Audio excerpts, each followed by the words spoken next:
വർഷങ്ങൾ പഴയ കഥയുണ്ട് സർ. വർഷങ്ങൾ പഴയ കഥകളുണ്ട്. എന്റെ പേര് സിമി നായർ എന്ന് തന്നെയാണ്. ഞാൻ പ്രോപ്പർ ഹിന്ദു ആണ്. ഞാൻ പത്തനംതിട്ടക്കാരിയാണ്.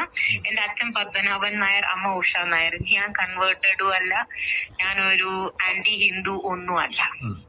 ഓക്കെ, ഇതാണ് എന്റെ ആദ്യത്തെ പോയിന്റ് സർ. രണ്ടാമത്തെ ഭാഗം എന്ന് പറഞ്ഞു കഴിഞ്ഞാൽ സർ, ഞങ്ങൾ ഈ അപ്പാർട്ട്മെന്റിൽ വന്ന് താമസിക്കുന്നത് 2016 ഒക്ടോബർ മാസത്തിലാണ് നമ്മൾ വരുന്നത്. എവിടെയാണ്? ബാംഗ്ലൂരാണോ? ബാംഗ്ലൂരാണ് സർ. ഈ മെൻഷൻ ചെയ്തേക്കുന്ന അപ്പാർട്ട്മെന്റ് ഇത് ഞങ്ങളുടെ സ്വന്തം വീടാണ് സർ. ഇവിടെ കുറച്ച് മാറ്റങ്ങൾ ഉണ്ടായിരുന്നു. ആദ്യത്തെ വർഷം വലിയ കുഴപ്പമുണ്ടായിരുന്നില്ല സർ, കാരണം നമ്മള് ആദ്യം അറിയുന്നല്ലേ ഉള്ളൂ. അപ്പൊ അങ്ങനെ ഞങ്ങൾ എല്ലാവരും കൂട്ടുകൂടുകയും എല്ലായിട്ട് 2018 നമ്മുടെ വെള്ളപ്പൊക്കത്തിന്റെ സമയത്ത് ഞങ്ങൾ ഇവിടെ വലിയൊരു ബോക്സ് വെച്ചിട്ട് ഞങ്ങൾ ഇവിടെ വലിയ കളക്ഷൻ ഒക്കെ നടത്തി സർ. അന്ന് ഈ അപ്പാർട്ട്മെന്റിൽ ഓരോ ഫ്ലോറിൽ 2 വീട് 3 വീടേ ഉള്ളൂ. എന്നിട്ട് പോലും സാർ ഞങ്ങൾ ഒരു 70,000-75,000 രൂപയുടെ കളക്ഷൻ ചെയ്തിട്ടാണ് ഞങ്ങൾ ഇവിടുന്ന് വിട്ടത്. അതുപോലെ മനസ്സോർന്ന ആളുകൾ തന്നു, കാരണം നമ്മളെല്ലാം അത്ര നല്ല റിലേഷൻ ആയിരുന്നു. അങ്ങനെ ഓണമൊക്കെ നടത്തി. അത് കഴിഞ്ഞപ്പോഴത്തേക്ക് സാർ ഞാനും എന്റെ സിസ്റ്റർ ഇവിടെ താമസിക്കുന്നത്. ഞങ്ങൾ രണ്ടുപേരും കല്യാണം കഴിച്ചിട്ടില്ല സാർ. അപ്പൊ ഞങ്ങൾക്ക് രണ്ടുപേർക്കും ഇവരുടെ എല്ലാം വീട്ടിൽ ഫാമിലീസ് ഉണ്ട്. And you know there would be some discomfort. ഞങ്ങൾക്കും ഉണ്ടാവും, അവർക്കും ഉണ്ടാകാം. അങ്ങനെ ഞങ്ങൾ എല്ലാവരും അകന്നു. ഞങ്ങൾ പൊതുവെ, എന്റെ sister post graduate in law ആണ്, ഞാനൊരു പോസ്റ്റ് അക്കൗണ്ടന്റ് ആണ്. ഞങ്ങൾ രണ്ടുപേരും ബാങ്കിങ് ഫിനാൻഷ്യൽ സെക്ടറിൽ വർക്ക് ചെയ്യുന്നു. വിദ്യാഭ്യാസം, അതിനൊത്ത് ജോലിയും എല്ലാം ഉള്ളത് കൊണ്ട് ഞങ്ങൾക്ക് ഈ അപ്പാർട്ട്മെന്റ് ഞങ്ങളുടെ സ്വന്തം അധ്വാനം കൊണ്ടാണ് വാങ്ങാൻ സാധിച്ചിരിക്കുന്നത് സാർ. അനുബന്ധങ്ങൾ ഭക്ഷണം കഴിക്കൊണ്ടിരിക്കുന്ന സമയത്താണ് ഏകദേശം ഒരു 2016 ഞങ്ങളൊരു പുതിയ കാറ് വാങ്ങി സാർ. ഞങ്ങൾക്ക് രണ്ടുപേർക്കും വണ്ടി ഓടിക്കാൻ അറിയത്തില്ല. വീടായി കഴിഞ്ഞിട്ടാണ് ഇവിടെ ബാംഗ്ലൂർ വന്നിട്ട് ഇപ്പൊ 16 വർഷത്തിൽ 8 വർഷത്തിൽ ഞങ്ങൾ വീടുണ്ടാക്കി. അത് കഴിഞ്ഞ കാറ് വാങ്ങിയത്. അങ്ങനെ ഒരു ദിവസം ഇവരൊക്കെ ആയിട്ട് ഞങ്ങൾക്ക് ഒരു ചെറിയ വാക്തർക്കങ്ങളും ഉണ്ടാവുമല്ലോ സാർ. ഉണ്ടായപ്പം ഇവർ വേറെ ഒരുത്തനെ വിട്ടിട്ട് ഞങ്ങളുടെ വൈപ്പർ ഓടിച്ചു.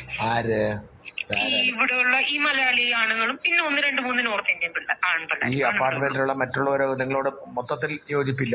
ഇല്ല, അങ്ങനെ ഒരു പ്രശ്നമില്ല. ഇല്ല, അങ്ങനെ കുറച്ച് മലയാളം, അങ്ങനെ ഒരു പ്രശ്നമൊന്നുമില്ല സാർ. എനിക്ക് ഇന്ന് എന്റെ ബാംഗ്ലൂർ എത്ര ആളുകൾ താമസിക്കുന്ന അപ്പാർട്ട്മെന്റാണ് മൊത്തം? 205 സാർ. 205 ഉണ്ട്. ഞങ്ങൾ 10-15 പേർക്ക് ഈ ഒരു ബുദ്ധിമുട്ടുണ്ടാക്കി തരുന്നത്. അതിൽ ഇവരെല്ലാം മലയാളികളാണ് സാർ. ഈ മലയാളി ആണുങ്ങളാണ്. അങ്ങനെ ഇത് കഴിഞ്ഞ് കോവിഡ് ആയിരുന്നു. ഇവിടെ ഞാനും എന്റെ സിസ്റ്ററും കുറെ നാളത്തേക്ക് ഇവിടെ ഉണ്ടായിരുന്നില്ല. തിരിച്ചു വന്നു കഴിഞ്ഞ് കഴിഞ്ഞപ്പോഴത്തേക്ക് പിന്നെ ഇവർക്ക് പുതിയ ഹരം എന്ന് വെച്ചാൽ നമ്മുടെ വീഡിയോ എടുക്കുക. നമ്മളിങ്ങനെ നടക്കുന്നിടത്തും പോകുന്നിടത്തും വരുന്നിടത്തും എല്ലാം നമ്മുടെ വീഡിയോ എടുക്കും. നമസ്കാരം. ഈ സംഭാഷണം നമ്മുടെ ബാംഗ്ലൂരിൽ മലയാളികൾ ഇട്ട അത്തപ്പൂക്കളം ചവിട്ടി മരിച്ച മലയാളിയായ സിമി നായർ എന്ന യുവതി നമ്മുടെ മറുനാടൻ ഷാജി സ്കറിയുമായിട്ട് നടത്തിയാണ്. ഇത് സംപ്രേഷണം ചെയ്യുന്ന അദ്ദേഹത്തിൻ്റെ ഈ ശബ്ദം സംപ്രേഷണം ചെയ്യുന്ന അദ്ദേഹത്തിൻ്റെ അനുമതി ഇല്ലാതെയാണ്. മറുനാടൻ മലയാളി ഷാജി സാർ ക്ഷമിക്കുക. ഈ ശബ്ദം കേട്ടപ്പോൾ ഇതിനെതിരെ ഒന്ന് പ്രതികരിക്കണമെന്ന് തോന്നി. അതുകൊണ്ടാണ് ഈ അങ്ങയുടെ അനുവാദമില്ലാതെ ഈ ശബ്ദം സംപ്രേഷണം ചെയ്യുന്നത്. സന്ദേശം ക്ഷമിക്കുക. ഈ സിമി നായർ എന്ന് പറയുന്ന യുവതി താൻ ചെയ്ത പ്രവൃത്തിയെ ന്യായീകരിക്കുന്നതാണ്. അപ്പോൾ ആരായിരുന്നാലും അവരവർ ചെയ്യുന്ന പ്രവൃത്തിയെ ന്യായീകരിക്കത്തേ ഉള്ളൂ. അതൊരു പക്ഷേ അത് ഗോവിന്ദച്ചാമി ആയപ്പോൾ. പക്ഷേ ഇത് ന്യായീകരണത്തിന് വേണ്ടിയിട്ട് അവർ കണ്ടെത്തുന്ന വഴികളാണ് വളരെ വിചിത്രം. ഈ അത്തപ്പൂക്കളം നശിപ്പിക്കാൻ ഉള്ള കാരണമായിട്ട് അവർ പറയുന്നത് ഈ അത്തപ്പൂക്കളം ഇടുന്നതിന് മുമ്പ് ഈ ആഘോഷ കമ്മിറ്റിക്കാർ തന്നോട് ആലോചിച്ചില്ലെന്നാണ്. കാരണം ഇതിനു മുമ്പ് പല പ്രോഗ്രാമുകളിൽ അവർ തന്നോട് ആലോചിച്ചു, ഇവരിപ്പോൾ അവരെ മാറ്റി നിർത്തുന്നു എന്നാണ് അവർ പരാതിയായിട്ട് ഉന്നയിക്കുന്നത്. എന്തായാലും അത്തപ്പൂക്കളത്തെക്കുറിച്ചുള്ള വിവാദം വളരെ വലുതാണ്. ലോകമെമ്പാടുമുള്ള മലയാളികൾ ആ വീഡിയോ ഉണ്ടെന്നാണ് വിശ്വസിക്കുന്നത്. പാരസ് കവലീസ് ചുള്ളച്ചാഹിക്കൊപ്പം ചുള്ള വാർത്തകൾ. മലയാളിയായ സിമി നായർ അവർ പറയുന്ന പോലെ വളരെ വിദ്യാസമ്പന്നയാണ്. അവർ അവരുടെ സഹോദരിയും ബാങ്കിങ് മേഖലയിൽ ജോലി ചെയ്യുന്നവരാണ്. അവർ കാറ് വാങ്ങി. കാറിൻ്റെ പാർക്കിംഗ് പ്ലോട്ട് സംബന്ധിച്ചുള്ള തർക്കങ്ങളാണ് നിലവിലെ ആ ഫ്ലാറ്റിലുള്ള ആൾക്കാരുമായിട്ട് ഇവർക്കുള്ള വിരോധം. ഒരു ആളും മറ്റൊരാളും തമ്മിൽ തീർച്ചയായിട്ടും വളരെ വിരോധം തോന്നാം. പക്ഷേ ആ ഫ്ലാറ്റിൽ താമസിക്കുന്ന എല്ലാവരുമായിട്ട് എന്തെങ്കിലും പ്രശ്നമുണ്ടെങ്കിൽ അത് തീർച്ചയായിട്ടും സിമി നായരുടെയും സഹോദരിയുടെയും മാത്രം പ്രോബ്ലമാണ്. അതിനെ ഒരു മനോഹരമായ ഒരു കൂട്ടം ആളുകളുടെ ഒരു വളരെ ശ്രമഫലമായിട്ടാണ് ഒരു അത്തം ഇടുന്നത്. നമ്മളൊക്കെ ചെറുപ്പത്തിൽ അത്തപ്പൂക്കൾ ഇട്ടിട്ടുള്ളതാണ്. ഇപ്പോഴും ഈ അടുത്ത കാലത്ത് വരെ പല അസോസിയേഷനിലും ഓണത്തിനുമൊക്കെ അത്തപ്പൂക്കൾ ഇടാൻ കൂടുന്നവരാണ്. ഒരുപക്ഷെ രാത്രി മുഴുവൻ അത്തപ്പൂക്കൾ ഇടുക എന്ന് പറഞ്ഞാൽ വളരെ ശ്രമകരമായ ഒരു ജോലിയാണ്. അത് ചവിട്ടി നശിപ്പിക്കുക എന്ന് പറയുന്നത് ഒരു 10 മിനിറ്റത്തെ ജോലി പോലും ഇല്ല. ഒരു സെക്കൻഡ് അല്ലെങ്കിൽ 10 സെക്കൻഡ് വരും. ആ ഒരു വളരെ മോശം നീചമായ പ്രവൃത്തി ചെയ്തിട്ട് അതിന് യാതൊരു എളുപ്പമില്ലാതെ വന്നിരുന്നത് ന്യായീകരിക്കുക എന്ന് പറയുന്നത്, അതും മലയാളികൾ ആ ന്യായീകരണ വീഡിയോ ഇപ്പോൾ തന്നെ വളരെ അധികം ഷെയർ ചെയ്യപ്പെട്ടു. അതിൽ അവർ പറയുന്നത് പ്രകാരം ഇവർ ഈ ഫ്ലാറ്റിൽ താമസിക്കുന്നവരും പിന്നെ മറ്റുള്ളവരും ഈ അസോസിയേഷനിലെ മറ്റുള്ളവരും തമ്മിൽ എന്തൊക്കെയോ പ്രശ്നമുണ്ട്.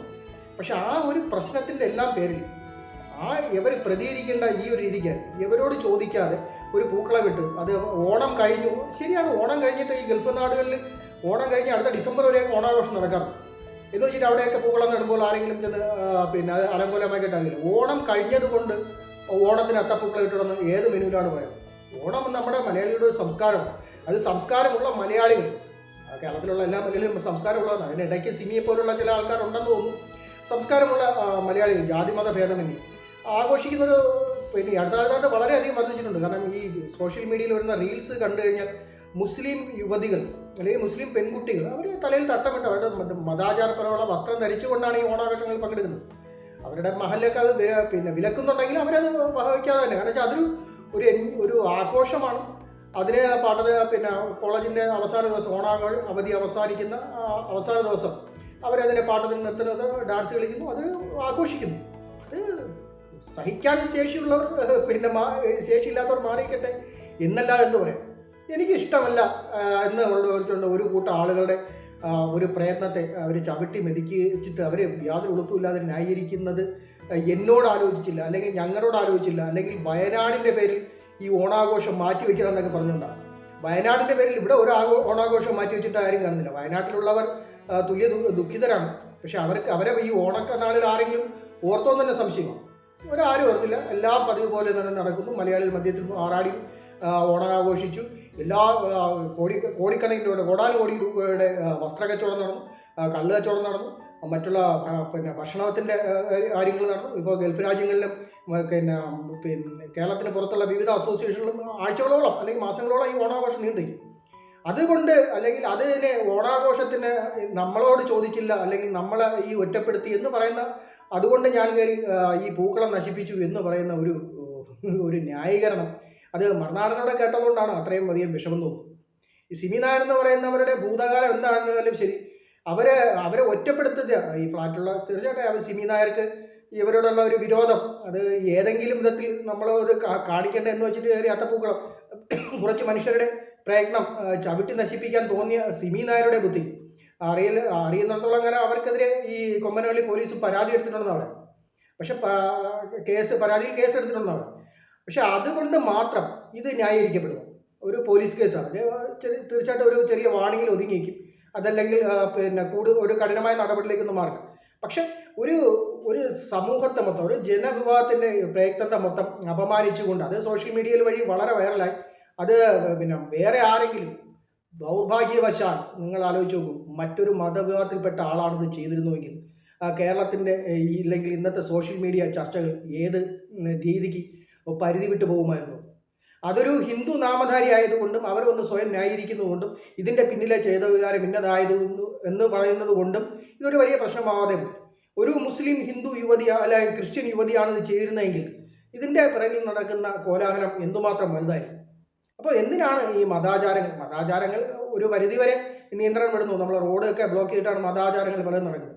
പക്ഷെ എന്നാലും ആർക്കും ഉപദ്രവം ചെയ്യാതെ അതിൻ്റെ ആ എൻട്രൻസിൽ ഒരു പൂക്കളം ഇട്ടത് എന്നോട് ആലോചിക്കാതെ, അല്ലെങ്കിൽ ഞാനാണ് അല്ലെങ്കിൽ ഞാനെന്ന അഹംഭാവത്തോട് ആലോചിക്കാതെ അത് ചെയ്തത് കൊണ്ട് ഞാൻ ചവിട്ടി നശിപ്പിക്കുന്നു എന്ന് പറയുന്ന ആ ഒരു ക്രൂരതയ്ക്ക് മാപ്പ് കൊടുക്കാൻ പറ്റില്ല.